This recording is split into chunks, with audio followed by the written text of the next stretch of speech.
Welcome વિદ્યાર્થી મિત્રો, આગળના લેક્ચરમાં આપણે ભારી સ્પ્રિંગોના દોલનો માટે સ્પ્રિંગોનું શ્રેણી જોડાણ અને સમાંતર જોડાણ માટે આપણે એના સૂત્રો જોયા.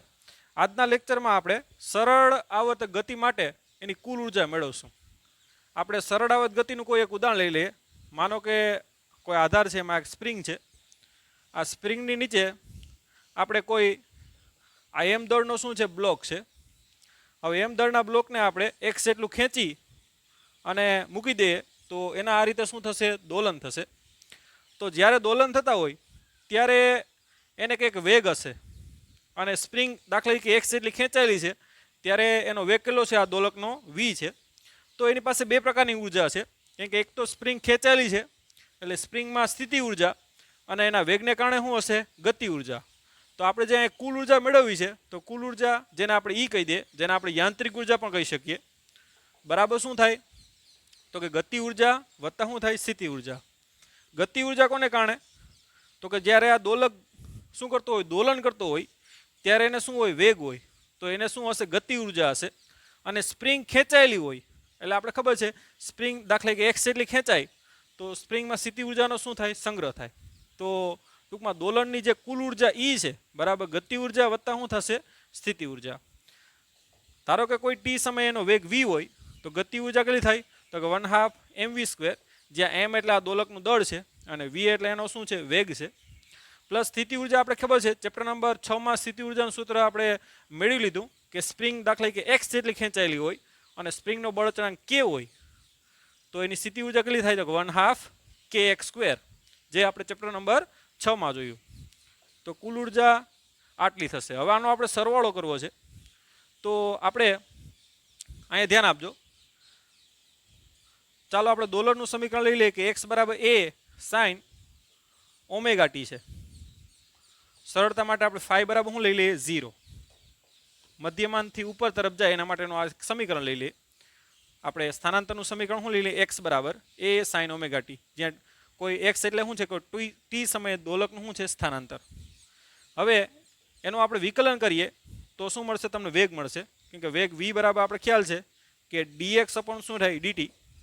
માટે d/dt x ની કિંમત મૂકી દઈએ a sin ઓમેગા t. માટે એનું વિકલન કરશો તો a sin ઓમેગા t નું શું થાય, cos ઓમેગા t, અને ઓમેગા t નું ઓમેગા થાય એટલે a omega cos omega t. તો આ એનો શું આવી ગયો, વેગ આવી ગયો. માટે હવે આપણે એની કિંમત મૂકીએ તો e બરાબર 1/2 m v ની કિંમત મૂકીએ એટલે એનો સ્ક્વેર કરીને મૂકો અહીંયા તો કેટલું થાય, a² ઓમેગા² cos² ઓમેગા t વત્તા 1/2. અહીં ધ્યાન આપજો, k ની કિંમત મૂકી દઈએ આપણે. k ની કિંમત આપણે ખબર છે m ઓમેગા² થાય. k ની કિંમત કેટલી થાય, m ઓમેગા². અને x ની કિંમત પણ મૂકી દો અહીંયા. x ની કિંમત કેટલી છે તો કે a sin ઓમેગા t, એનો સ્ક્વેર કરવાનો છે આપણે એટલે a² sin² ઓમેગા t. કૌંસમાં લખી નાખજો કે k બરાબર શું થાય, આપણે ખ્યાલ જ છે m ઓમેગા², જે આગળ આપણે ઓલરેડી ભણી જ ગયા છે કે સ્પ્રિંગનો બળ અચળાંક k બરાબર શું લખાય, m ઓમેગા². હવે અહીંયા તમે હજી એકવાર કહી દઉં કે જે આપણે v ની કિંમત છે એ આ મૂકી છે એનો સ્ક્વેર કરીને, અને x ની કિંમત આપણે આ મૂકી છે, અને અહીં ધ્યાન આપજો k ની કિંમત શું મૂકી હતી, m ઓમેગા². હવે ઓકે, અહીં k ની કિંમત આપણે મૂકવી નથી, ધ્યાન આપજો. પરંતુ અહીંયા આપણે મૂકી દેશું m ઓમેગા² બરાબર k મૂકી દેશું, કેમ કે આપણે k ના સ્વરૂપમાં સૂત્ર મેળવવું છે બરાબર. એટલે હવે એક કામ કરીએ, આપણે આ m ઓમેગા² બરાબર k લખ નાખું તો શું થઈએ, 1/2 ધ્યાન આપજો ka² cos² ઓમેગા t વત્તા 1/2 ka² sin² ઓમેગા t. ધ્યાન આપજો, મારે સૂત્ર k ના સ્વરૂપમાં મૂકવું એટલે મેં m ઓમેગા² બરાબર શું મૂકી દીધા, k. એટલે અહીં લખ નાખું કે મેં m ઓમેગા² બરાબર શું થાય, k બરાબર. કેમ કે અહીંયા k નો હું k રહેવા દઉં છું અને અહીંયા જે m ઓમેગા² આવે એના જગ્યાએ હું મૂકી દઉં k. કે મારે જે સૂત્ર મેળવવું છે એ k ના સ્વરૂપમાં મેળવવું છે. તો આમાંથી સામાન્ય શું નીકળશે, 1/2 ka² સામાન્ય નીકળે. જો 1/2 ka² શું નીકળે, સામાન્ય નીકળે. તો કુલ ઉર્જા E બરાબર 1/2 ka² કૌંસમાં શું આવશે, તો કે cos સ્ક્વેર ઓમેગા ટી વત્તા શું આવશે sin સ્ક્વેર ઓમેગા ટી. તો cos સ્ક્વેર ઓમેગા ટી વત્તા sin સ્ક્વેર ઓમેગા ટી બરાબર તો ખબર ખ્યાલ છે 1 થશે. માટે કુલ ઉર્જા E બરાબર શું આવશે 1/2 k સ્ક્વેર. તો આપણો જે ટાર્ગેટ હતો ભાઈ કે દોલકની જે કુલ ઉર્જા કેટલી થશે તો કે 1/2 k સ્ક્વેર, જ્યાં k એટલે સ્પ્રિંગનો શું છે બળ અચળાંક અને એ એટલે શું છે એનો કંપ વિસ્તાર. તો જે કુલ ઉર્જા છે એ કોના ઉપર આધાર રાખે તો કે કંપ વિસ્તાર અને સ્પ્રિંગના બળ અચળાંક ઉપર આધાર રાખે. તો આ રીતે બરાબર દોલનની તમે કુલ ઉર્જા મેળવી શકો અને એ કેટલી થાય તો કે 1/2 k સ્ક્વેર. ઓકે, લખી લ્યો. ત્યારબાદ હવે એના ઉપરથી આપણે એના ગ્રાફ ડ્રો કરીએ આપણે કે ભાઈ સમય સાથે સ્થિતિ ઉર્જાનો ગ્રાફ કેવો હોય, ગતિ ઉર્જા કઈ રીતે બદલાય અને કુલ ઉર્જા છે કઈ રીતે બદલાય, એનો આપણે શું દોરશું હવે ગ્રાફ. તો પહેલાં તમે કુલ ઉર્જાનું સૂત્ર મેળવી લ્યો જે એકદમ સિમ્પલ છે, ત્યારબાદ હવે એનો ગ્રાફ જોઈએ.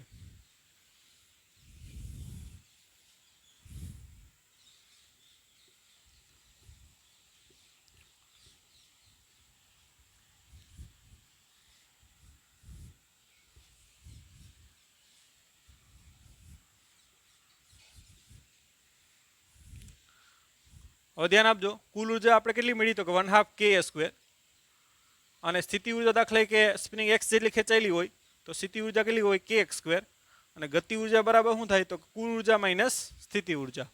એટલે કે કુલ ઉર્જા બરાબર ગતિ ઉર્જા વત્તા સ્થિતિ ઉર્જા થાય. તો ગતિ ઉર્જા બરાબર શું થાય તો કુલ ઉર્જામાંથી સ્થિતિ ઉર્જા બાદ થાય. તો આપણે એક કામ કરીએ, આ x અક્ષ આ છે ઋણ x અક્ષ અને આ શું છે y અક્ષ. ઓકે, હવે સ્થિતિ ઉર્જા છે એ આ x સાથે છે, આપણે અંતર લઈ લઈએ અંતર x અને આ બાજુ શું લઈ લઈએ y અક્ષ ઉપર ઉર્જા. ઓકે, હવે સ્થિતિ ઉર્જાનો ગ્રાફ દાખલા કે જો અહીંયા જો કે u ચાલે છે x સ્ક્વેર એટલે પરવલયનું સમીકરણ જ છે. એક આપણે ખ્યાલ જ છે કે y બરાબર x સ્ક્વેરનો જે આલેખ છે એ x સ્ક્વેર આપણે ભણી જ ગયા છે, એ કોનો છે પરવલયનો છે. બધા તમે યામ મૂકો અને ડ્રો કરો તો એ પણ ખ્યાલ આવી જાય, એનો ગ્રાફ પરવલય જેવો થાય. અને આપણે ખ્યાલ જ છે કે x 0 હોય, ધ્યાન આપજો, તો u 0 મળે. હવે જેમ x વધે એમ u વધશે, તો આ રીતે વધે. આપણે ખબર છે એનો આકાર છે એ આ રીતનો મળે. u ચલે છે x સ્ક્વેરનો આપણે ગ્રાફ ખ્યાલ જ છે કે આ રીતનો થાય. અને x કેટલો હોય મહત્તમ, મહત્તમ x કેટલો હોય એ જેટલો હોય, કેમ કે આપણે સ્પ્રિંગને કેટલી ખેંચી શકીએ એ જેટલી ખેંચી શકીએ બરાબર. તો આવશે આ બાજુ પ્લસ છે. હવે ધ્યાન આપજો, x આ બાજુ નેગેટિવ હોય પણ એનો વર્ગ તો શું થઈ જાય ધન જ થાય, એટલે ઉર્જા આવી રીતે ધન આવશે. એટલે દાખલા કે સ્પ્રિંગને તમે દબાવો, આ સ્પ્રિંગને આપણે ખેંચી તો પણ સ્થિતિ ઉર્જા વધશે, સ્પ્રિંગને આપણે દબાવીએ તો પણ સ્થિતિ ઉર્જા આ રીતે વધશે. અહીંયા કેટલો કંપ વિસ્તાર થાય માઇનસ છે, સ્પ્રિંગ એ માઇનસ એ જેટલી દબાઈ છે અને આ માઇનસ પ્લસ એ જેટલી ખેંચાય છે. તો આ થઈ ગઈ સ્થિતિ ઉર્જા. ધ્યાન આપજો, આ જે ગ્રાફ આવ્યો એ કોનો આવ્યો સ્થિતિ ઉર્જાનો. અને આ શું છે એનું મધ્યમાન સ્થાન છે, ધ્યાન આપજો. મધ્યમાન સ્થાન આગળ x કેવું હોય 0, માટે સ્થિતિ ઉર્જા 0. જેમ જેમ સ્પ્રિંગ ખેંચાય એમ x વધે એમ u પણ વધે અને જેમ દબાય એમ પણ આપણે ખબર છે કે સ્થિતિ ઉર્જાનો સંગ્રહ થાય. ઓકે, તો હવે આપણે ગતિ ઉર્જાનો આલેખ દોરીએ. તો ધ્યાન આપજો, ગતિ ઉર્જા k બરાબર 1/2 k સ્ક્વેર માઇનસ u. હવે કુલ ઉર્જા છે ને એ તો આપણે ખબર છે કે અચળ રહેતી હોય. ગતિ ઉર્જા ટૂંકમાં સ્થિતિ ઉર્જા જેમ વધે એમ ગતિ ઉર્જા ઘટે અને સ્થિતિ ઉર્જા ઘટતી હોય એમ ગતિ ઉર્જા વધતી હોય, પરંતુ કુલ ઉર્જા તો કેવી રહેતી હોય અચળ. એટલે જેમ સ્થિતિ ઉર્જા વધશે એમ ગતિ ઉર્જા ઘટે. એટલે સ્થિતિ ઉર્જા જો અહીંયા મહત્તમ છે તો ગતિ ઉર્જા 0 હોય. ખ્યાલ આવ્યો તમને? કેમ કે મહત્તમ દબાયેલી સ્થિતિમાં છે અહીંયા, તો આ સ્થિતિમાં શું હોય એનો વેગ 0 હોય એટલે ગતિ ઉર્જા કેવી હોય અહીંયા 0 હોય, સ્થિતિ ઉર્જા કેવી હોય મહત્તમ હોય. એટલે ગતિ ઉર્જા અહીંથી ચાલુ થાય. જેમ સ્થિતિ ઉર્જા ઘટે બરાબર, સ્થિતિ ઉર્જા જે રીતે ઘટશે એ રીતે જ ગતિ ઉર્જા શું થાય વધશે. તો એનો આલેખ પણ આ રીતે પરવલય મળશે. સ્થિતિ ઉર્જા 0 થાય ત્યારે ગતિ ઉર્જા કેવી થાય મહત્તમ. સ્થિતિ ઉર્જા 0 થાય ત્યારે ગતિ ઉર્જા મહત્તમ એની કોના જેટલી હશે તો કે કુલ ઉર્જા જેટલી. કાંઈ તમે જોઈ શકો સ્થિતિ ઉર્જા 0 ત્યારે ગતિ ઉર્જા કે બરાબર શું થાય ઈ થાય.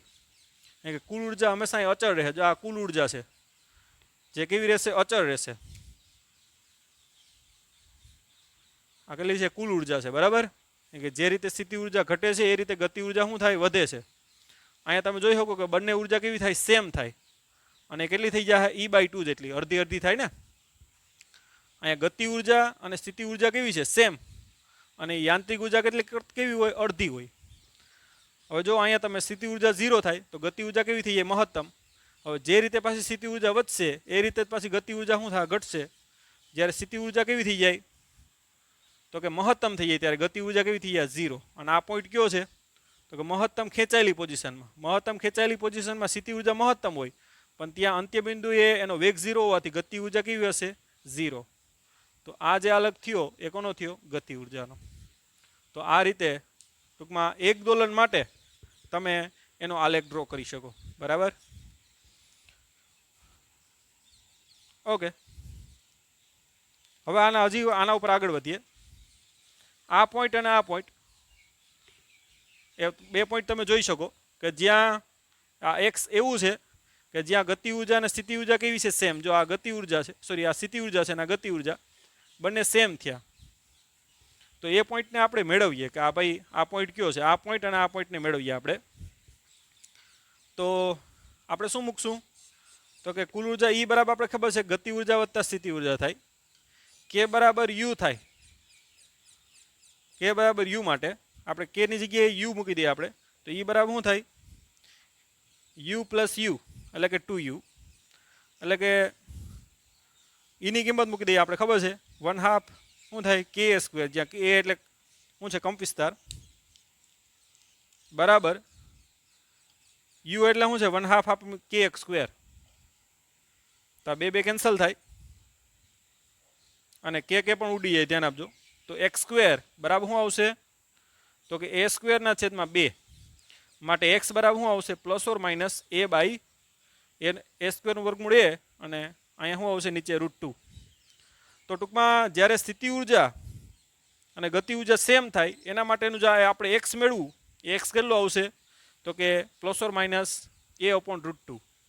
એટલે આ છે એ +a/√2 થાય અને આ છે એ -a/√2 થાય. ટૂંકમાં a/√2 જેટલું તમે ખેંચો ત્યારે ટૂંકમાં એની ગતિ ઉર્જા અને સ્થિતિ ઉર્જા સેમ હશે અને એ કેટલી હશે તમે જોઈ શકો કે ભાઈ E બરાબર કેટલું થયું 2U થયું ને.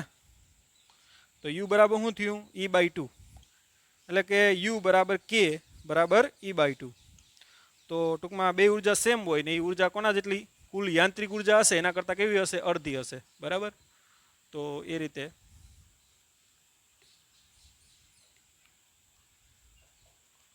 ઓકે તો એ પોઈન્ટ પર તમે મેળવી શકો કે જ્યારે સ્પ્રિંગ છે a/√2 જેટલી ખેંચાયેલી હોય અથવા તો -a/√2 જેટલી દબાયેલી હોય ત્યારે એની ગતિ ઉર્જા અને સ્થિતિ ઉર્જા કેવી હશે સમાન હશે બરાબર. ઓકે તો આ રીતે ટૂંકમાં એનો ગ્રાફ પણ તમે ડ્રો કરી શકો. હવે અહીં ખાસ ધ્યાન આપજો કે સ્પ્રિંગ છે એ -a થી ક્યાં ગઈ +a અને પાછી +a થી ક્યાં આવે -a ત્યારે એક દોલન પૂરું થાય. આ અડધું દોલન જ છે ધ્યાન આપજો.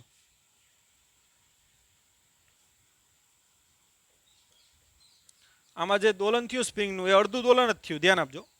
સ્પ્રિંગ છે દાખલા કે આ -a થી ક્યાં ગઈ આ દાખલા કે +a સુધીની જ છે ને એના માટે આપણે ગ્રાફ ડ્રો કર્યો. એટલે -a થી +a અને પાછું +a થી ક્યાં જાય -a ત્યારે એક દોલન પૂરું થયું કહેવાય.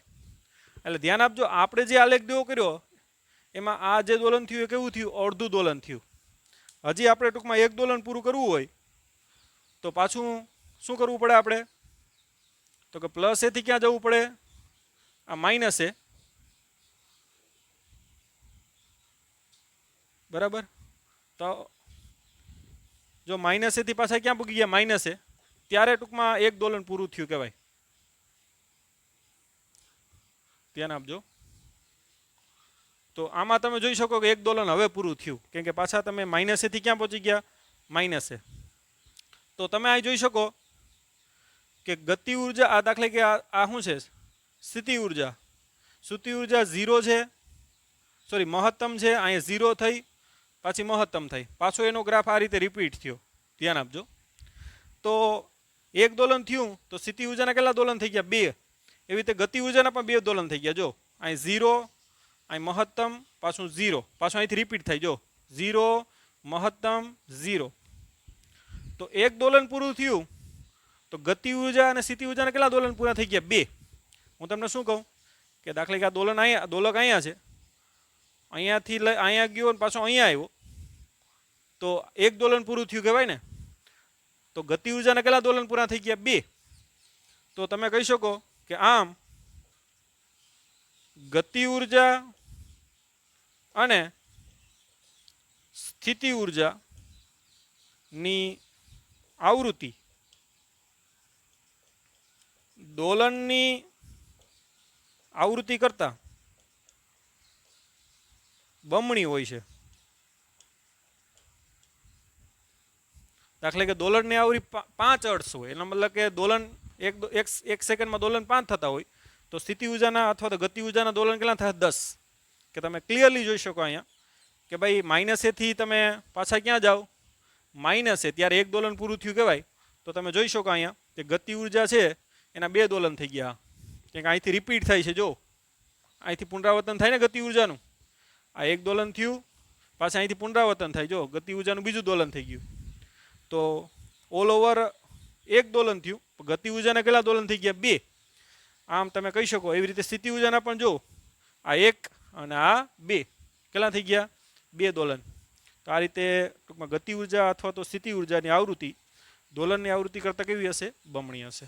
તો એ પણ આપણે આમાંથી નોટ કરવાનું છે. તો આ રીતે આમાંથી પણ ક્વેશ્ચન પૂછી શકે ભાઈ ગતિ ઉર્જા અને સ્થિતિ ઉર્જા બે સેમ થાય ત્યારે એ અંતર કેટલું એમ.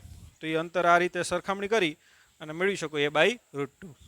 અને આમાંથી પણ એક ક્વેશ્ચન પૂછી શકે કે ભાઈ ગતિ ઉર્જા અને સ્થિતિ ઉર્જાની દોલનની આવૃત્તિ આપી દી તમને કે 10 હર્ટ્ઝ છે, તો સ્થિતિ ઉર્જાની આવૃત્તિ કેટલી? તો કેટલી થાય? 20 હર્ટ્ઝ.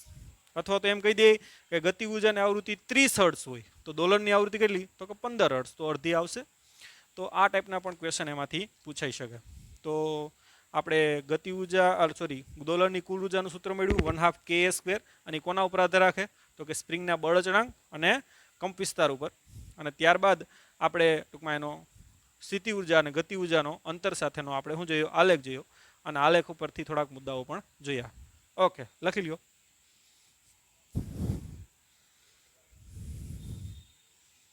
હવે નેક્સ્ટ ટોપિક આપણે સાદા લોલકનો આવર્તકાળનું સૂત્ર મેળવીએ. તો ટાઇટલ લખજો સાદા લોલકનો આવર્તકાળ. પહેલાં તો આપણે એની વ્યાખ્યા લખી લઈએ કે ભાઈ સાદું લોલક એટલે શું. બધાએ ખબર જ છે કે ઘડિયાળમાં જે પેન્ડુલમ આવે છે એક પ્રકારનું છે સાદું લોલક છે. પહેલાં આપણી જે ઘડિયાળો આવતી એ સાદા લોલકથી ચાલતી જ ઘડિયાળો હતી. તો સાદું લોલક આપણે બનાવવું હોય તો સિમ્પલ આપણે દોરી સાથે કોઈ પદાર્થને બાંધ્યો તો એ સાદું લોલક બની જાય.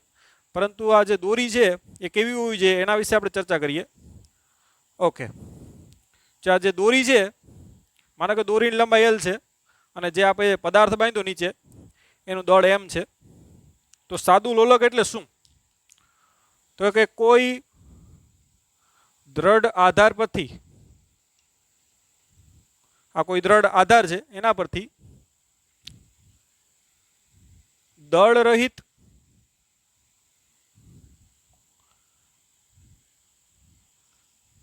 ખેંચી ન શકાય તેવી અને વળ રહિત દોરી વડે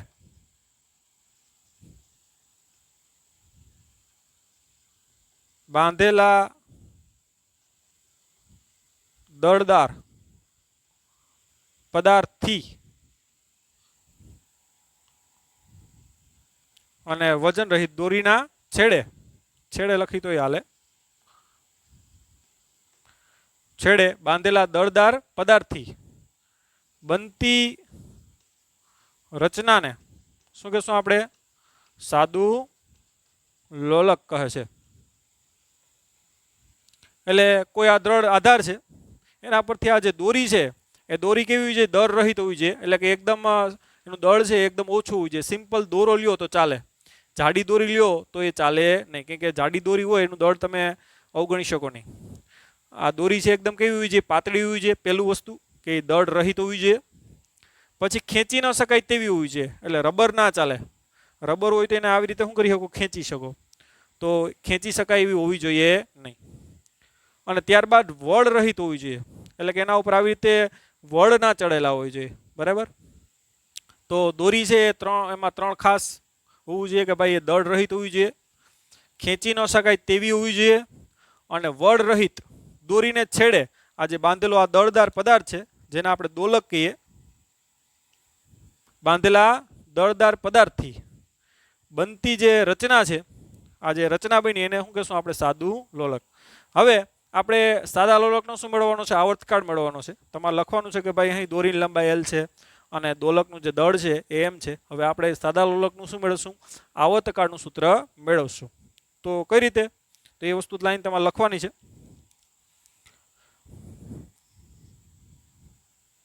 દોરી લંબાઈ L છે.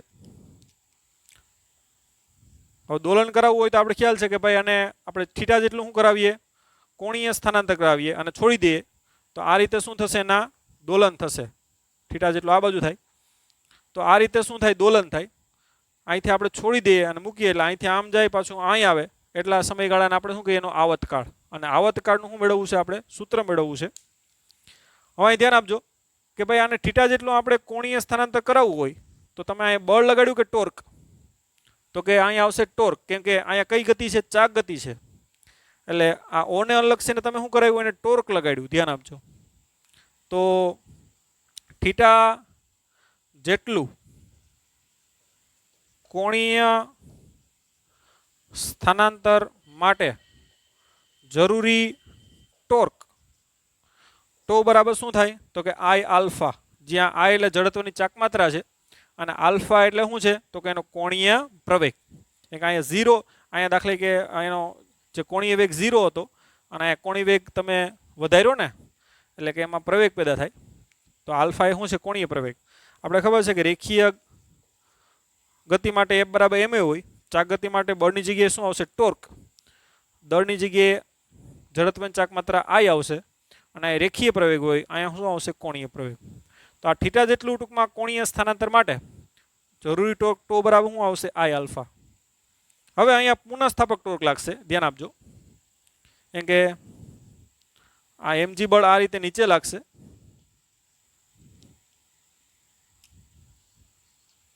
આ ખૂણો થીટા હોય તો આ ખૂણો પણ કેટલો થાય? થીટા, કેમ કે આ લાઈન અને આ લાઈન સમાંતર છે. તો mg છે એના બે ઘટક થાય. આ mg cos થીટા થશે. ધ્યાન આપજો. અને આ mg શું થાય? sin theta.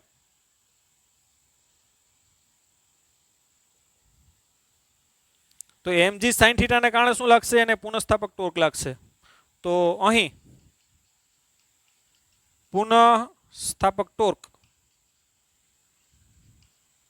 આ તમે લગાડેલું ટોર્ક છે. હવે ગુરુત્વાકર્ષણ બળને કારણે શું લાગશે? પુનઃસ્થાપક ટોર્ક લાગશે. એટલે એને જ કારણે પાછો એ ક્યાં આવશે? એ પાછો ફરશે અને આ રીતે એના શું થાય? દોલન થાય. તો પુનઃસ્થાપક ટોર્ક એટલે ધ્યાન આપજો ખાસ. પહેલા આપણે શું લખ્યું? પહેલા તો ગુરુત્વાકર્ષણ બળ આ mg એ નીચે તરફ છે. ગ્રાફ વ્યવસ્થિત એનો દો કરજો તમે. આ ખૂણો થીટા, તો આ ખૂણો પણ કેટલો થાય? થીટા, કેમ કે આ લાઈન અને આ લાઈન સમાંતર છે. તો આ mg બળ છે એના બે ઘટક થાય, mg cos થીટા અને mg sin theta. mg cos theta છે એને કારણે દોરીમાં તણાવ પેદા થાય અને mg sin થીટાને કારણે પાછો એ શું આવશે? આ રીતે આવશે. એને પુનઃસ્થાપક ટોર્ક લાગશે. તો પુનઃસ્થાપક ટોર્ક આપણે ટો ડેશ કહી દઈએ. બરાબર શું આવશે? તો કે આ બળ, ધ્યાન આપજો, આ જે બળ ગુણ્યા શું આવશે? એનું લંબ અંતર. તો લંબ અંતર કેટલું છે? તો કે L. તો ટોર્ક એટલે ખબર છે? બળ કેટલું છે? તો કે mg sin થીટા અને લંબ અંતર કેટલું છે? L. તો પુનઃસ્થાપક ટોર્ક કેટલું આવશે? mg sin theta * L. હવે આ છે એને આપણે ધન લીધું હોય તો આને કેવું લેવું પડે? ઋણ. કે આ ટોર્કને કારણે કઈ ગતિ થાય? તો કે વિષમ ઘડી થાય. અને આ ટોર્કને કારણે કેવી થાય? સમઘડી. તો વિષમ ઘડીનું ટોર્ક ધન લીધું હોય તો સમઘડીનું ટોર્ક શું લેવું પડશે? માઇનસ લેવું પડશે. એટલે આ ટોર્કને ધન લેવું હોય તો આ ટોર્કને શું લેવું પડશે? ઋણ. ઓકે. હવે આ બંને ટોર્ક કેવો હોય? સમાન હોય. તો એને આપણે સરખાવી દઈએ કે ભાઈ અહીં ટો બરાબર શું થાય ટો ડેશ માટે આઈ આલ્ફા બરાબર શું લખાય તો કે માઇનસ એમ જી સાઇન થીટા ઇન્ટુ એલ. હવે થીટા ખૂબ જ નાનો હોય તો સાઇન થીટા બરાબર એપ્રોક્સિમેટલી શું લખાય થીટા. થીટા નાનો હોય તો સાઇન થીટાનું મૂલ્ય કોના જેટલું હોય થીટા જેટલું જ હોય. તો અને આલ્ફા બરાબર આપણે મૂકી દઈએ, ધ્યાન આપજો. આલ્ફા બરાબર શું થાય તો કે ડી સ્ક્વેર થીટાના છેદમાં શું થાય ડીટી સ્ક્વેર. આલ્ફા એટલે પ્રવેગ છે, થીટાનું 2 વખત વિકલન કરો એટલે શું મળે આલ્ફા. કારણ કે એ એટલે શું લખાય આપણે ખબર છે સ્થાનાંતરનું 2 વિકલન કરો તો રેખીય પ્રવેગ મળે. આ એક્સ જગ્યાએ શું આવશે થીટા. તો આલ્ફા બરાબર શું લખાય ડી સ્ક્વેર થીટાના છેદમાં ડીટી સ્ક્વેર બરાબર શું આવશે માઇનસ, ધ્યાન આપજો સાઇન થીટાની જગ્યાએ શું લખશું આપણે થીટા એટલે માઇનસ એમ જી થીટા ઇન્ટુ એલ. તો આને આ બાજુ આવવા દો, ધ્યાન આપજો પહેલાં આપણે ગોઠવી નાખીએ. ડી સ્ક્વેર થીટાના છેદમાં ડીટી સ્ક્વેર બરાબર માઇનસ એમ જી એલ ના છેદમાં આઈ ઇન્ટુ થીટા. અને આ બાજુ આવવા દો એટલે ડી સ્ક્વેર થીટાના છેદમાં ડીટી સ્ક્વેર આ બાજુ આવે તો પ્લસ થઈ જાય એમ G L upon I into theta બરાબર 0. ધ્યાન આપજો આ જે સમીકરણ છે ને એ કોના જેવું છે ધ્યાન આપજો કોણીય સરળ આવત ગતિના વિકલ સમીકરણ જેવું છે. આગળ આપણે જે છે થિયરી એ જોઈ લેજો તો જ આ ખ્યાલ આવશે કે ભાઈ કોણીય સરળ આવત ગતિનું વિકલ સમીકરણ આપણે ખ્યાલ છે. રેખીય સરળ આવત ગતિનું વિકલ સમીકરણ શું થાય ડી સ્ક્વેર એક્સ ના છેદમાં ડીટી સ્ક્વેર. આગળનો વિડીયો જોજો તો ખ્યાલ આવશે. રેખીય સરળ આવત ગતિનું વિકલ સમીકરણ મેળવ્યું હતું ડી સ્ક્વેર એક્સ ના છેદમાં DT square plus omega square x બરાબર 0. આ કેવી ગતિ હતી રેખીય સરળ આવત ગતિ. ધ્યાન આપજો સ્પ્રિંગ છે એ નીચે બ્લોક બાંધી અને મૂકી દો તો આ જે ગતિ છે કેવી છે રેખીય સરળ આવત ગતિ એનું વિકલ સમીકરણ. અહીંયા જે આ ગતિ થાય એ કેવી થાય કોણીય સરળ આવત ગતિ થાય. તો એની એક્સ ની જગ્યાએ શું આવશે થીટા આવશે. તો આપણે લખશું કે આપેલ સમીકરણને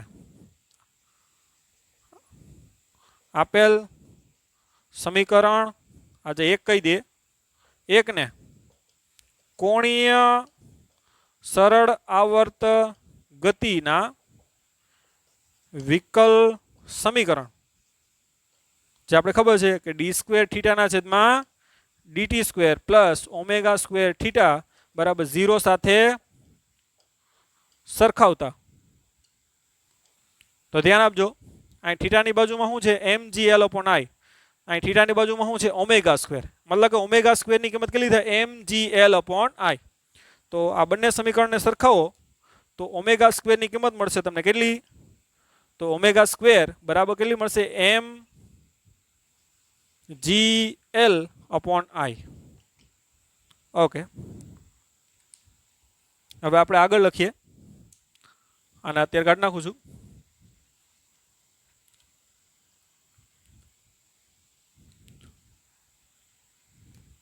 માટે ઓમેગા બરાબર કેટલું થાય તો કે અંડર રૂટ ઓમેગા સ્ક્વેર છે એમ જી એલ અપોન આઈ. હવે ધ્યાન આપજો આઈ એટલે જડત્વની ચાકમાત્રા છે કોને તો કે ઓ પોઈન્ટને અનુલક્ષીને. તો એનું દળ એમ છે અને ત્રિજ્યા કેટલી છે એલ. તો કે જડત્વની ચાકમાત્રા એટલે ખબર છે એમ આર સ્ક્વેર એટલે અહીંયા કેટલું થાય એમ એલ સ્ક્વેર. માટે એની કિંમત મૂકી દઈએ આપણે. માટે ઓમેગા બરાબર કેટલું થાય તો કે એમ જી એલ અપોન શું આવશે એમ એલ સ્ક્વેર એટલે એક એલ ઉડી એક એલ નીચે રહી તો અંડર રૂટ શું આવશે જી અપોન એલ. તો ઓમેગા બરાબર શું થાય 2 ના છેદમાં ટી બરાબર શું આવશે તો કે જી અપોન એલ. આ રફ કરી નાખું છું તમે લખી લેજો. માટે આવતકાળનું જે સૂત્ર આવશે ટી બરાબર એ કેટલો આવશે તો કે આ 2 અંડર રૂટ શું આવશે એલ અપોન જી. તો આ રીતે તમે સાદા લોલકના આવતકાળનું શું મેળવી શકો સૂત્ર મેળવી શકો. હવે આ સૂત્ર આપણે પારિમાણિક વિશ્લેષણનો ઉપયોગ કરીને ચેપ્ટર નંબર 2 માં પણ મેળવ્યું હતું પણ આ રીતે ટૂંકમાં મેથેમેટિકલી આ સૂત્ર પણ તમે આ રીતે મેળવી શકો. તમે અહીં જોઈ શકો કે સાદા લોલકનો જે આવતકાળ છે એ દળથી કેવો છે સ્વતંત્ર એટલે અહીં દળ ગમે એટલા 1 કિલો હોય કે 2 કિલો હોય કે 5 કિલો હોય આવતકાળ બદલાશે નહીં. એ કોના ઉપર આધાર રાખે તો કે દોરીની લંબાઈ ઉપર આધાર રાખે અને ગુરુત્વ પ્રવેગ g ઉપર આધાર રાખે, બરાબર. તો જેમ જેમ દોરીની લંબાઈ તમે વધારો એમ આવતકાળ શું થશે? વધશે. એ વર્ગમૂળના કેવા છે? સમપ્રમાણમાં છે. ધ્યાન આપજો, આવતકાળ છે એ દોરીની લંબાઈના વર્ગમૂળમાં શું છે? સમપ્રમાણમાં. અને ગુરુત્વ પ્રવેગ છે એના કેવા પ્રમાણમાં છે? વ્યસ્ત પ્રમાણમાં. હવે પૃથ્વી ઉપર ગુરુત્વ પ્રવેગ અલગ હોય, ચંદ્ર ઉપર અલગ હોય. જ્યારે તમે ટ્રેનમાં બેઠા હોય ત્યારે આભાસી બળ લાગતું હોય તો એને કારણે પણ ગુરુત્વ પ્રવેગ બદલાતો હોય. જ્યારે તમે ટૂંકમાં લિફ્ટમાં બેઠા હોય, બરાબર, ત્યારે લિફ્ટ ઉપર તરફ જતી હોય, નીચે તરફ, ત્યારે પણ તમને આભાસી બળ લાગે ત્યારે પણ g બદલાય. આમ ટ્રેનમાં, લિફ્ટમાં જ્યારે તમે વર્તુળાકાર ગતિ કરતા હોય ત્યારે કેન્દ્ર ત્યાગી પ્રવેગ 12 તરફ લાગે, g નીચે તરફ લાગે, ત્યારે પણ ટૂંકમાં આ g બદલાય. તો અલગ અલગ જગ્યાએ ટૂંકમાં g છે એ બદલાય. તો તેના પણ અલગ અલગ તમે કિસ્સાઓ લઈ અને નીટ અને જેડબલઈમાં ક્વેશ્ચનો પૂછાય, જે આપણે ટૂંકમાં જોશું. પણ આપણે આ થિયરીમાં એ કંઈ લખવાનું આવતું નથી. તો આ રીતે. અને જો એને આવૃત્તિ f આપણે મેળવી તો આવૃત્તિ f બરાબર 1/t થાય. તો આનું વ્યસ્ત કરો તો સાદા લોલકના આવૃત્તિ કેટલી થાય? તો કે g/l. તો આ રીતે સાદા લોલકનો આવતકાળ અને આવૃત્તિ બંને મેળવી શકો અને એ સરખાવી પણ શકો. ઓકે, તો આજના લેક્ચરમાં આપણે અહીંયા સુધી રાખીએ. આજે આપણે શું મેળવું? તો કે આજે આપણે સરળ આવત ગતિ છે એની કુલ ઉર્જાનું સૂત્ર મેળવું, એના ગ્રાફો જોયા અને ત્યારબાદ આપણે સાદા લોલક જે છે એના આવતકાળનું સૂત્ર મેળવું. તો અહીંયા સુધી રાખીએ. ત્યાં સુધી bye bye, take care, have nice day.